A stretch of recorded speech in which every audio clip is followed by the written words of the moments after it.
70वीं BPSC परीक्षा को लेकर प्रदर्शन और सियासत जारी है। छात्रों का प्रदर्शन राजनीति का अड्डा बन चुका है। विरोधी दलों के नेताओं की बयानबाजी पर अब सरकार ने खरी खरी सुना दी है। सरकार का साफ कहना है कि छात्रों का हित पहली प्राथमिकता होगी। तो बीजेपी ने पूछा है कि क्या 1.55% अभ्यर्थियों के लिए 98.45% अभ्यर्थियों की मेधा का बलिदान कर दिया जाए। ये रिपोर्ट देखें फिर खबर तो समझिए। हम लोग 2 दिन तक इस बात को धैर्य के साथ उनके जवाब का, उनके निर्णय का इंतजार करेंगे। सरकार किसी के अल्टीमेटम का कोई मतलब नहीं समझती है। सरकार अपना दायित्व तो समझती है, सरकार छात्रों के हित को समझती है। बीपीएससी 70वीं पीटी परीक्षा रद्द करने के लिए एक तरफ अभ्यर्थियों का प्रदर्शन जारी है तो दूसरी तरफ इस पर सियासत भी तेज है। प्रशांत किशोर के 48 घंटे के अल्टीमेटम पर मंत्री विजय चौधरी ने दो टूक जवाब दिया है। अगर मुख्यमंत्री मिलने के लिए बुलाएंगे तो सारे ये छात्रगण जो आज मुख्य सचिव से मिले हैं वो मुख्यमंत्री से मिलने भी जाएंगे, अपनी बात को फिर दोबारा रखेंगे। लेकिन अगर 48 घंटे में उन्होंने कोई निर्णय नहीं लिया तो छात्र जो भी निर्णय लेंगे आंदोलन करने का, ये निर्णय इनका मान्य होगा और हम लोग पूरी तरीके से छात्रों के साथ रहेंगे। सरकार किसी के अल्टीमेटम का कोई मतलब नहीं समझती है। सरकार अपना दायित्व तो समझती है, सरकार छात्रों के हित को समझती है। सरकार छात्रों का भला समझती है। छात्रों के हित और भलाई के लिए काम करने में किसी के अल्टीमेटम की न जरूरत है न अहमियत।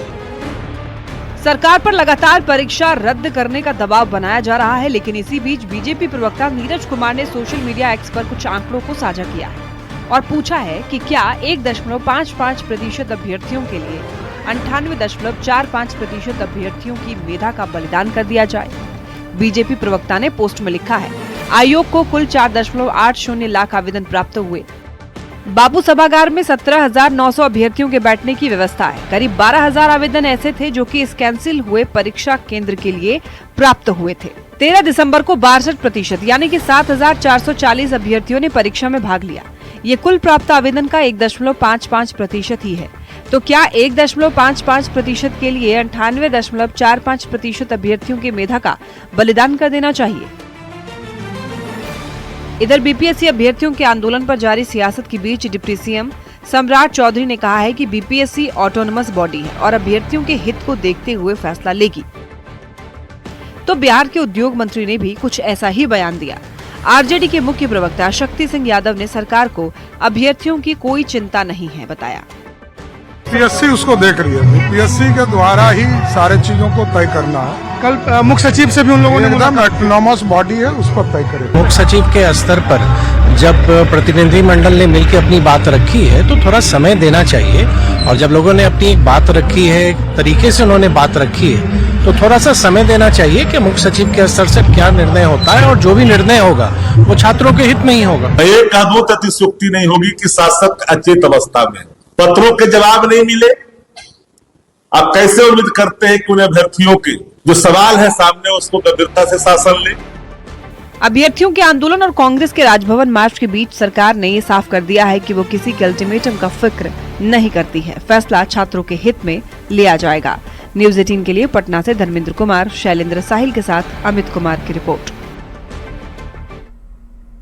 और चलिए अब सबसे पहले बीपीएससी विवाद पर बीजेपी के गणित को समझते हैं। बीपीएससी विवाद पर बीजेपी प्रवक्ता नीरज कुमार ने सोशल मीडिया साइट एक्स पर पोस्ट करके कुछ जानकारी शेयर की है। बीजेपी प्रवक्ता नीरज कुमार ने आंकड़े के जरिए समझाने की कोशिश की है। नीरज कुमार ने इस पूरे विवाद को 98.45% बनाम 1.55% का मुद्दा बताया है। नीरज कुमार ने बताया कि 70वीं बीपीएससी के लिए आयोग को कुल 4.80 लाख आवेदन मिले थे। बापू सभागार में 17,900 अभ्यर्थियों के बैठने की व्यवस्था की गई थी। मतलब कितने अभ्यर्थी यहां पर एग्जाम दे सकते थे। करीब 12,000 आवेदन कैंसिल हुए, परीक्षा केंद्र के लिए प्राप्त हुए। 13 दिसंबर को 62% यानी कि 7,440 अभ्यर्थियों ने परीक्षा में भाग लिया। बीजेपी प्रवक्ता की माने तो ये कुल प्राप्त आवेदन का मात्र 1.55% ही हिस्सा है।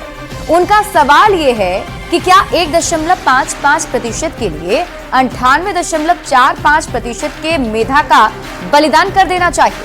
सरकार 1.55% छात्र को भी दोबारा परीक्षा में बैठने का मौका तो दे ही रही है, क्योंकि बीपीएससी ने पहले ही कहा है कि वहां के एग्जाम को कैंसिल किया गया है, री एग्जाम लिया जाएगा। तेजस्वी यादव, पप्पू यादव, प्रशांत किशोर नकारात्मक भूमिका निभा रहे हैं, भोले भाले छात्रों को भड़काकर अपनी राजनीतिक रोटी सेक रहे हैं। बीपीएससी छात्रों से अपील है कि इनके बहकावे में आप नहीं आए। इससे पहले भी बीपीएससी परीक्षा में औरंगाबाद का सेंटर रद्द हुआ था, बिना नॉर्मलाइजेशन के रिजल्ट दिया गया। इस बार भी नॉर्मलाइजेशन लागू नहीं होगा। आइए अब ये जानते हैं कि बीपीएससी से छात्रों की मांग आखिर क्या है। तो आंदोलनकारी छात्र जो विरोध प्रदर्शन कर रहे हैं, बीपीएससी 17वीं की पीटी परीक्षा को रद्द करने की मांग कर रहे हैं। विरोध प्रदर्शन इसलिए है, छात्र नए सिरे से दोबारा पीटी परीक्षा कराने की बीपीएससी से मांग कर रहे हैं। एक परीक्षा हो और एक परिणाम हो, ताकि सभी अभ्यर्थियों के साथ न्याय हो सके। छात्र पूछ रहे हैं, आयोग एक ही परीक्षा के लिए 2 बार टेस्ट कैसे ले सकता है। आंदोलनकारी छात्र पूछ रहे हैं कि 2 बार पीटी परीक्षा लेने पर मेरिट लिस्ट कैसे बनेगी। 911 परीक्षा केंद्र का प्रश्न और 4 जनवरी की परीक्षा का प्रश्न पत्र एक कैसे होगा, ये सवाल अभ्यर्थियों के हैं। 4 जनवरी को होने वाली परीक्षा के प्रश्न आसान हुए तो छात्रों के साथ न्याय आखिर कैसे होगा, और इसलिए आंदोलनकारी छात्र पूरी परीक्षा को ही रद्द करने की मांग पर अड़े रहे। दरअसल आपको बताएं कि 911 परीक्षा केंद्र पर जो एग्जाम लिए गए हैं उसे ठीक माना जा रहा है, और बीपीएससी ने सिर्फ एक परीक्षा केंद्र की जो एग्जाम है उसे कैंसिल किया, और इसी पर विवाद मचा हुआ है।